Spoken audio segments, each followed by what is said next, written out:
Hi friends, welcome back to Udarpayirchi. நான் உங்க அரவிந்த். இன்னைக்கு நம்ம ஜிம் சீரீஸ்ல ஸ்டார்டிங் ஸ்டேஜ்ல பண்ற ஒர்க் அவுட், அதாவது சர்க்யூட் ஒர்க் அவுட் வந்து எப்படி பண்றது அப்படின்னு பார்க்க போறோம். இந்த சர்க்யூட் ஒர்க் அவுட் அப்படின்னா என்னன்னு பாத்தீங்கன்னா, நம்ம வார்ம் அப் முடிச்சுட்டு ஸ்டார்டிங்ல ஸ்டார்ட் பண்ற ஒர்க் அவுட். நம்ம பின்னாடி பாக்குறீங்க பாத்தீங்களா, இதான் வந்து சர்க்யூட் மிஷின். இந்த மிஷின்லயே வந்து நம்ம வந்து ஒரு 5 ஒர்க் அவுட்ஸ் வந்து கவர் பண்ணலாம். இப்போ நீங்க போற ஜிம்ல வந்து இந்த மிஷினை வந்து டிஃப்ரெண்டா இருக்கலாம், ஆனா இந்த ஒர்க் அவுட்டோட கான்செப்ட் வந்து சேம் தான். அதாவது செஸ்ட், ஷோல்டர், அப்புறம் தைஸ், அப்புறம் லேட், இந்த 4 மசில் கவர் பண்ற மாதிரி தான் இந்த மிஷின் வச்சிருப்பாங்க எப்பயுமே. அந்த ஒர்க் அவுட்ஸ் எப்படி பண்றது அப்படிங்கிறத ஒவ்வொன்றா நம்ம பார்ப்போம். ஃபர்ஸ்ட் நம்ம சர்க்யூட்ல பார்க்க போறது வந்து செஸ்ட். இதான் வந்து செஸ்ட் பண்ற பார்த்து. நான் எப்படி பண்றேன் அப்படிங்கிறத நோட் பண்ணுங்க.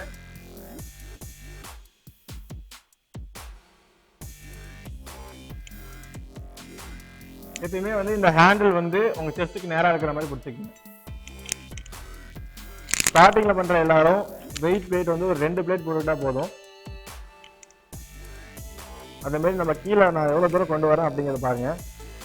இதுதான் பொசிஷன். இவ்வளோ கீழே போகிறதோ இல்லை பாதியிலே நிற்கிறதோ வந்து எதுவுமே பண்ணக்கூடாது. மேலே வந்து இந்த பொசிஷன் வரைக்கும் இந்த மாதிரி ஒரு மாடரேட்டான ஸ்பீடில் 10 to 15 உங்களால் எவ்வளோ முடியுமோ அந்த அளவு கவுண்ட் பண்ணுங்கள்.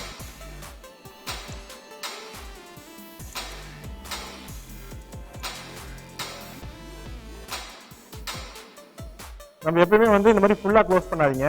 அப்படி பண்ணும்போது நம்மளோட ஃபுல் லோடு வந்து இந்த நீல வந்து ஆக்ட் ஆகும். அப்படி ஆகும்போது உங்களுக்கு இந்த நீல வந்து பெயின் ஆகிறதுக்கோ இல்லை வீக் ஆகிறதுக்கோ சான்ஸ் ஜாஸ்தி. அதனால இந்த அளவுக்கு க்ளோஸ் பண்ணாமல் இந்த மாதிரி ஒரு லைட்டாக ஒரு கொஞ்சம் அதுக்கு முன்னாடி பொசிஷனு லாக் பண்ணிட்டு அப்படியே கீழே கொண்டு வரும். கீழே அதே தான், ரொம்ப கீழே போகாமல் இந்த பொசிஷன். இதில் வந்து கவுண்ட்ஸ் வந்து 10 to 15 உங்களால் எவ்வளோ முடியுமோ அவ்வளோ. ஸ்பீடும் இதான், இந்த மாடரேட் ஸ்பீடு தான். இந்த மாதிரி இப்படி ஓவர் ஸ்பீடில் பண்ணுறதோ இல்லை ரொம்ப ஸ்லோவாக பண்ணுறதோ இப்போ வந்து தேவையில்லாத ஒரு விஷயம். அதனால் நம்ம மாடரேட்டான ஸ்பீடில் மெயின்டைன் பண்ணிக்கணும். நெக்ஸ்ட் நம்ம பார்க்க போகிறது என்னன்னு பார்த்தீங்கன்னா லேட். லேட்டில் வந்து மொத்தம் இதே பார்ட்டில் வச்சு நம்ம மூணு மசில் வந்து கவர் பண்ணலாம். அதாவது லேட்லே front, close and back. First நம்ம செஸ்ட்டை முடிச்சுட்டு லேட்டுக்கு வந்தோம்னா ஃபர்ஸ்ட் வந்து ஃப்ரண்ட்டு. எப்பவுமே இந்த கார்னர் நான் எவ்வளோ வித்து பிடிச்சிக்கணும்னு பார்த்துங்க. இந்த வித்தில் கடைசி எதில் பிடிச்சிக்கணும். பிடிச்சிட்டு மேலே விடும்போது இது வந்து கை வந்து ஃபுல்லாக ரிலீஸ் பண்ணணும். நம்ம செஸ்ட்டில் ஹோல்ட் பண்ண மாதிரி ஹோல்ட் பண்ணணும்னு அவசியம் கிடையாது. இந்த மாதிரி நம்ம ஃபுல்லாக ரிலீஸ் பண்ணிவிட்டு கீழே கொண்டு வரும்போது மாடரேட் ஸ்பீடில் செஸ்ட் லெவல் வரைக்கும், மேலே போகும்போது ஃபுல்லாக, கீழே வரும்போது செஸ்ட் லெவல். இதுவும் அதே சேம் 10 to 15. இதுலேயும் வெயிட் வந்து ஸ்டார்டிங்கில் 2 பிளேட் போட்டாலே போதுமானது. அது ரொம்ப ஈஸியாக இருக்குன்னு நீங்கள் ஃபீல் பண்ணால் மட்டும் அடுத்தடுத்த வெயிட்டுக்கு நீங்கள் போய்க்கலாம். ஆனால் ஸ்டார்டிங்கில் யாரும் கஷ்டப்பட்டு பண்ணணும்னு அவசியமே இல்லை. அப்படி பண்ணிங்கன்னா பெயின் தான் வரும். ஸ்டார்டிங்கில் அவங்களால ஃப்ரீயாக பண்ணக்கூடிய வெயிட்டில் பண்ணிவிட்டு அடுத்தடுத்த நாள் பண்ணும்போது வெயிட் ரேட்ஸில் கொஞ்சம் கொஞ்சமாக இன்க்ரீஸ் பண்ணிக்கலாம். இப்போ பண்ணுறது ஃப்ரண்ட்டு. நெக்ஸ்ட்டு க்ளோஸ் வந்து அதாவது உங்கள் ஷோல்டர் வித் சேம் அதே தான். ஃபுல்லாக ரிலீஸ் பண்ணுங்கள். கீழே வரும்போது அதே உங்கள் செஸ்ட் லெவல். இது சேம் 10 to 15 கவுண்ட்ஸ். ஓவர் ஸ்பீடில் பண்ணாதீங்க. மாடரேட்டான ஸ்பீடில் பண்ணுறது தான் எப்பயுமே எல்லா ஒர்க் அவுட்டுக்கும் பெஸ்ட் ரிசல்ட் தரும். இதுலேயும் ஃபுல் ரிலீஸ் பண்ணணும். அப்போ தான் லேக் வந்து வெளியில் வருது உங்களுக்கு ஃபீல் ஆகும். நெக்ஸ்ட்டு க்ளோஸ் முடிச்சுட்டு அடுத்து பேக். நான் பேக் வந்து பேக்லேயே 2 டைப்ஸாக பண்ணலாம். இப்போ நான் பண்ணுறதா காமனாக எல்லாரும் பண்ணுற ஒர்க் அவுட். எப்படின்னா ஃப்ரண்ட்லேயே உட்காந்துட்டு பேக் லோட் கொண்டு போகணும். ஃபுல்லாக ரிலீஸ் பண்ணுங்கள். பேக் இதுவும் சேம் 10 to 15 கவுண்ட்.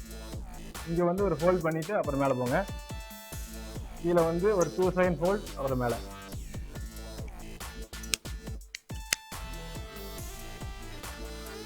இப்போ நம்ம பார்க்க போகிறது தைஸ். நம்ம ஜிம்முக்கு ஜாயின் பண்ணதுலேருந்து நம்ம லோவர் பாடியை, அதாவது நம்ம தைஸை கான்சன்ட்ரேட் பண்ணால் மட்டும்தான் நம்ம ஃபியூச்சரில் அந்த மசிலை டெவலப் பண்ண முடியும்.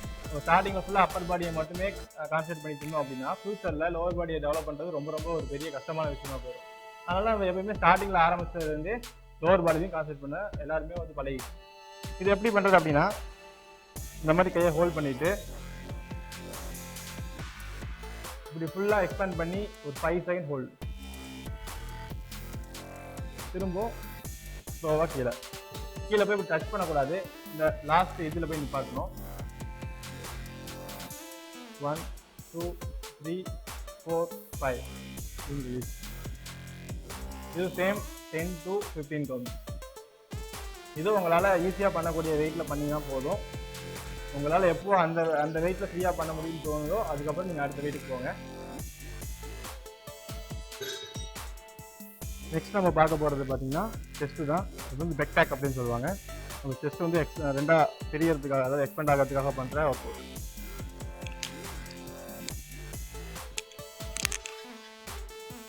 இதுதான் பொசிஷன். உங்கள் ஹேண்ட் வந்து ஷோல்டருக்கு லெவலில் இருக்கணும். அதுக்கு தகுந்த மாதிரி சீட்டை வந்து அட்ஜஸ்ட் பண்ணிக்கிங்க.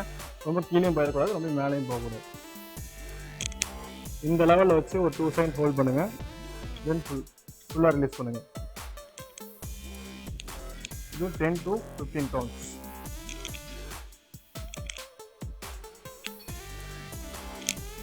இதுவும் உங்களால் ஈஸியாக பண்ணக்கூடிய வெயிட்டில் பண்ணுங்கள். அது கான்ஃபிடன்ட் வந்ததுக்கப்புறம் நெக்ஸ்ட் லெவலான வெயிட்டுக்கு போங்க. நெக்ஸ்ட் இப்போ பண்ணுறது பார்த்தீங்கன்னா தைஸுக்காக எக்ஸ்பேன்ஷன். இது உங்களோட கால் வந்து இந்த டிகிரி 90 டிகிரி இருக்கான்னு பார்த்துக்குங்க. அப்படி இல்லைன்னா சீட் எடுத்து அட்ஜஸ்ட் பண்ணி இதுக்கு ஏற்ற மாதிரி நீங்கள் எனக்கு கரெக்டாக இருக்கிறதுனால நான் அப்படியே வச்சுருக்கேன். ஃபுல்லாக ரிலீஸ். இது வந்து நம்ம ஃபுல்லாக ரிலீஸ் பண்ணக்கூடாது. ஃபஸ்ட்டு நம்ம செஸ்ட்டுக்கு சொன்ன மாதிரி தான். அதாவது நம்ம ஃபுல்லான இதான் ஃபுல் ரிலீஸ். நான் வந்து ஃபுல் ரிலீஸ் இப்போ வைக்கல.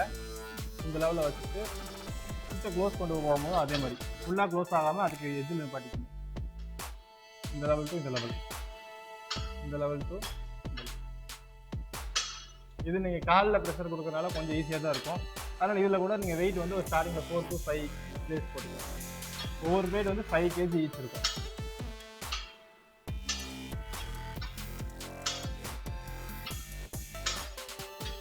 இதெல்லாம் வந்து பேசிக் ஒர்க் அவுட். இதை நீங்கள் நல்லா செட் பண்ணால் மட்டும்தான் நம்ம அடுத்த லெவலுக்கான ஒர்க் அவுட்டுக்கு போக முடியும். ஏன்னா நம்ம ஸ்டார்டிங்கில் ஜிம்முக்கு ஜாயின் பண்ண உடனே வந்து எடுத்தோடனே நம்ம பார்பிள் ஹேண்டில் பண்ணணும், டம்பிள்ஸ் ஹேண்டில் பண்ணணும் அப்படின்னு தான் எல்லாருமே நினைப்போம். ஆனால் அது வந்து மிகப்பெரிய தப்பான ஒரு விஷயம். நம்ம பாடி முதல்ல செட் ஆனால் மட்டும்தான் நம்ம வந்து அந்த வெயிட்டில் ஹேண்டில் பண்ண முடியும். அப்படி நம்ம செட் பண்ணுறதுக்காக தான் இந்த சர்க்கியூட் ஒர்க் அவுட் எல்லாமே பண்ணுறோம். அப்படி இந்த சர்க்கியூட் ஒர்க் அவுட் வந்து எப்போ நீங்கள் ஃபுல் வெயிட்டிங் போட்டு நீங்கள் கம்ஃபர்டபுளாக பண்ணுறீங்களோ அதுக்கப்புறம் நம்ம நார்மல் ஒர்க் அவுட் போனால் மட்டும்தான் நம்ம பாடியில் இருக்க டெவலப்மெண்ட் வந்து ஈஸியாக ஃபீல் பண்ண முடியும்.